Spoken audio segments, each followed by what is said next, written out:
Hey you, thank you for clicking on this video. If any of the information here was useful, please hit like and subscribe for more Gloomhaven content. I'm just starting out here on YouTube and on Twitch, so any help that I can get would be much appreciated. You can find me on Twitch at twitch.tv/mandatoryquest. Stream every Monday, Wednesday and Sunday. We're a nice fun community and stream, so come along and say hi, or if you've got any Gloomhaven questions, come and ask me in person. To preface this video a little bit, I filmed all of this using Gloomhaven Digital early access footage. I have tried to keep all of the information pretty neutral across both, so you should find the information helpful regardless if you're playing the digital version or if you're playing the physical tabletop version. There are no major spoilers in this video, just a few item cards that maybe aren't unlocked at the beginning of the game, so if that's a problem for you, the section to look out for is the item section. Skip that section if you are worried at all about any very minor spoilers about items. Alright, let's get started. Number 1. Party composition. It sounds obvious, but your party makeup and difficulty will really affect your progress in Gloomhaven. In Tabletop Gloomhaven, you can increase and decrease the scenario difficulty as you go, but in Digital Adventure mode it is fixed. Don't be afraid to play on a lower difficulty level to get to grips with the game, and then try harder difficulties later. For party makeup, try to pick complementary mercenaries. A common solo or 2-player mistake is to pick 2 low health mercenaries with little to no synergy at all. These parties are possible, but stick to a tanky character and a damage or support and you'll find progress much easier. With 4 mercenaries, party makeup becomes less important when playing on lower difficulties. In general, I would always recommend 1 tanky mercenary, then just pick what you like. The importance of good synergy becomes more important as you slide down the number of mercenaries, but some lower health mercenaries can make up that difference with crowd control, heals and items. If you want to experience Gloomhaven's campaign content at a decent rate, I really recommend doing some research on the classes before committing, especially in the tabletop version. Trust me, nothing hurts more than finding out 3 scenarios in that your team doesn't work.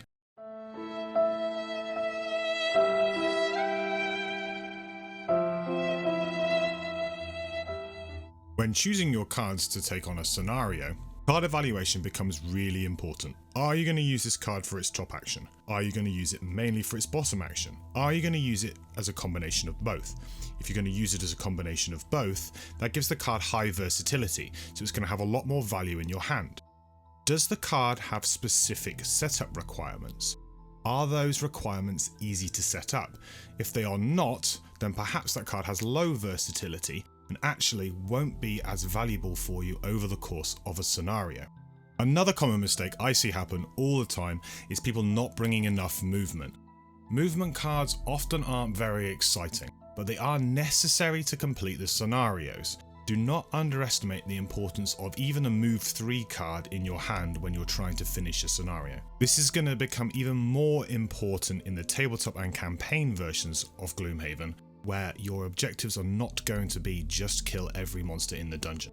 Do not be scared to bring movement cards, even if the top action is not particularly useful for you. One of the great things about this game is the fact that you can have different builds and you can play around with the different cards, and every card does have a situation in which it is good. So although there are guides out there that can tell you some good builds and some good ideal starting hands and strategies and cards that you should employ, I encourage you just to mess around a little bit and learn what's good and enjoy the game. You have to be even more critical if you're playing a character with a small hand size, because every single one of those cards matters. So if you're playing the Spellweaver, using your cards effectively is really important in playing that character well. If you do get stuck and you really want to be able to pick a card, especially when you're leveling up and you're not sure about which card to take, just evaluate that card. Just have a look and see, are you going to use it for the top? Are you going to use it for the bottom? Are you going to use it for both? Try and evaluate it in your mix of cards. Another common mistake I see all the time is people bringing too many burn or loss cards and then losing because of exhaustion. Try to understand what your character does and the role that it fulfills in the party. The more you play, the more experience you'll get at this, and you'll start to get a general feel of what kind of cards you should bring and when is a good time to do this. To burn or not to burn. Evaluate when it's a good time to use your big impact burn cards. If you are under pressure and you can deal with the problems you have without burning cards, can you? How far are you into the scenario? Are you close to completing the scenario, or are you far away? Likewise, can you get high value out of the card? For example, the Spellweaver, can you get the max number of targets? Or if you're playing the Tinkerer, can you fit 3 things in its little AoE for Ink Bomb or Net Shooter, for example? Do not be afraid to change your cards to the default movement 2 and the attack 2 on the top and the bottom in a pinch if things do change. Perhaps you were planning on a big AoE attack, but the monsters have since shielded, or perhaps they've moved away. Understanding the best time to use these cards will come with experience. Keep track of your hand size and keep an eye on the scenario win condition. Understand how you win and lose this scenario. I don't want to labour this point too much, but it becomes pretty obvious when to use your cards, so just keep that in mind. Don't start burning cards just for the sake of burning cards, especially early in this scenario for XP. Gloomhaven is a game of give and take. You're going to take damage, you're going to deal damage, and sometimes when the cards are revealed, things don't quite work the way that you want them to work.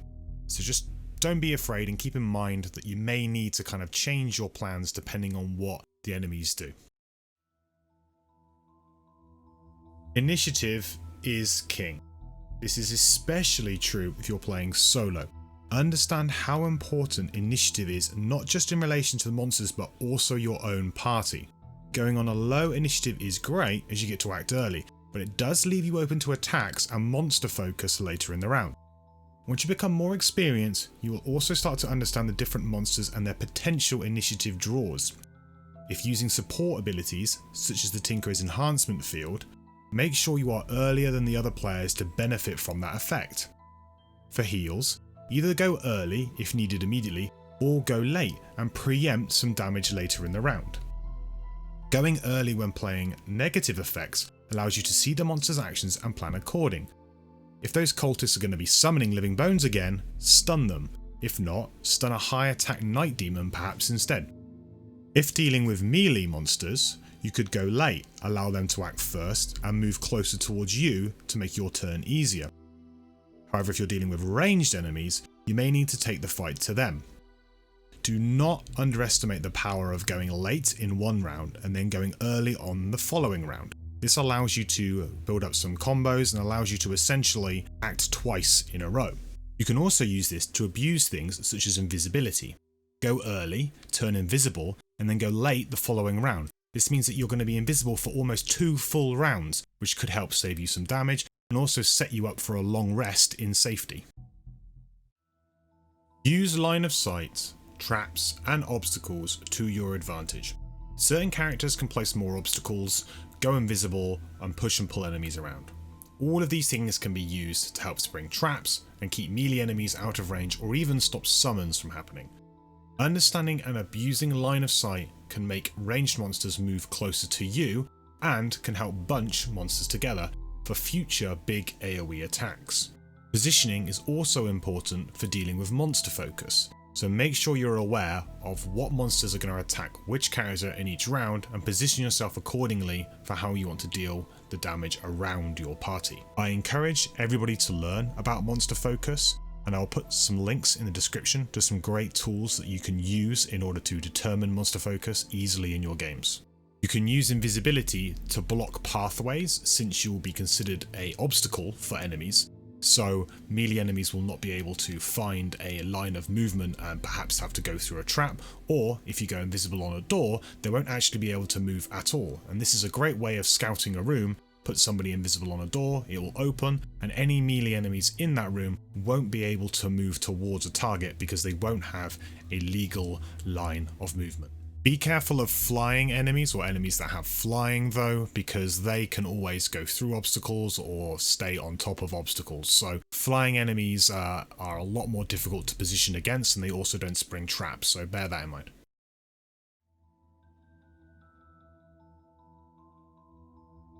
It is always better to long rest than short rest, disregarding any battle goals. Because you get to choose the card that you burn, you can refresh your spent items, and also you can delay the game slightly. If you can synchronize your entire party to long rest at the same time, this is optimal. A good strategy is to clear a room, long rest, then open a new door ready to face the new room. You will inevitably need to take short rests. In fact, you will probably end up taking more short rests than long rests, especially when dealing with large rooms or tough enemies. But be aware you could lose an important card, so try to minimize the odds of this. If you really can't risk losing a card, then perhaps you should long rest. Characters with higher hand sizes can generally more easily afford to lose cards through short resting. You will need to take calculated risks with all characters. Do not worry about resting with 3, 4 or even 5 cards left in your hand. Although slightly inefficient, it helps prepare you for the challenges ahead, and if you can synchronize with your team, then you'll all be ready for the next room. You can also short rest to get an essential card back, allowing you to play it in back-to-back rounds. This can be very impactful for a card that has a stun, for example. You can also buy stamina potions to get these cards back, or to delay your rests. A potentially lethal mistake you can make is taking fatal damage on a long resting character. This means that they can't burn a card from their hand, so they have to burn 2 cards from their discard. This mistake could straight up just end your scenario.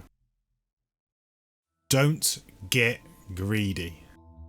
I see players all the time wasting turns running after loot or opening doors with only a few cards in hand. Don't rush. The primary objective is just to complete the scenario. However, there are reasons why players may want to get loot for battle goals or perhaps for personal life retirement quests. In Digital Gloomhaven's adventure mode, gold is actually really easy to come by. However, in the campaign, gold and loot can be a lot harder to gain. Also, chests. Chests don't always hold just loot, so it's actually worth going after chests. My honest advice here is just to play the game how you feel comfortable. However, if you are unhappy with your speed of progress, or if you're often losing scenarios due to exhaustion, perhaps look at how much looting is being done and see if you're wasting turns between rooms. Do not forget you can always go back and loot at the end of a scenario once success is guaranteed, and you can also farm XP this way through your cards. It can be frustrating leaving lots of loot on the board when you finish a scenario, but just don't worry about it, it happens to everybody. Loot will be left at the end and you will not get to loot everything. In my opinion, the order of importance should be complete the scenario, gain XP, complete your battle goal, then get loot. Honestly, you will just pick this up over time, but just don't be that guy who makes the entire scenario fail because you had to get your 3 gold just so that you could maybe buy yourself an extra potion. Mission failed. We'll get them next time. This is kind of self-explanatory, but I'm going to touch on it. Item selection is important. If you are using lots of different AoE attacks, perhaps consider using Eagle-Eye Goggles and Power Potions. If you're a tank, then you're going to want health potions and you're going to want armor or shield items. Boots are always going to be great on every single character, and I would say every single character will need to get boots, and as a starting point, boots is always just a good addition for every character. Stamina potions are also great for every single character, however they do differ in Digital Gloomhaven, so that is a difference in the 2 versions right now. So with stamina potions you may not actually want to pick them up in Digital. I don't want to spend too much time on this, so just use whatever feels comfortable for you and for the way that you play. But understand that a lack of items will not stop you from winning. It's actually very easy and it's very possible to play an entire campaign of Gloomhaven with next to no items and still do very well. Although items can make it easier for you to play, they are not the be-all or end-all of your play. Later on in the game you will unlock enhancements which allows you to upgrade your cards, and this can actually be a much better use of your gold. You can also of course just find good items.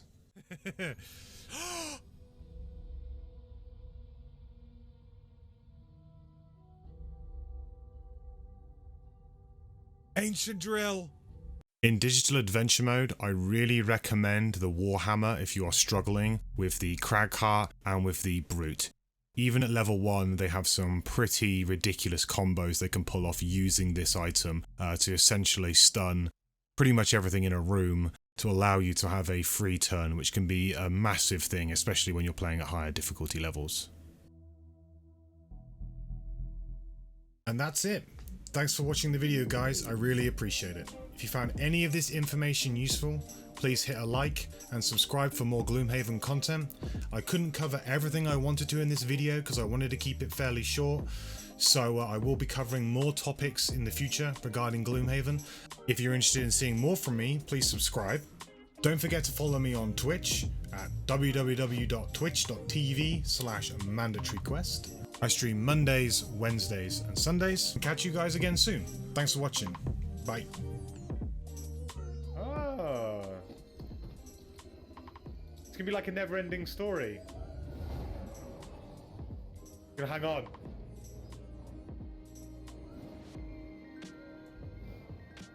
Whoa!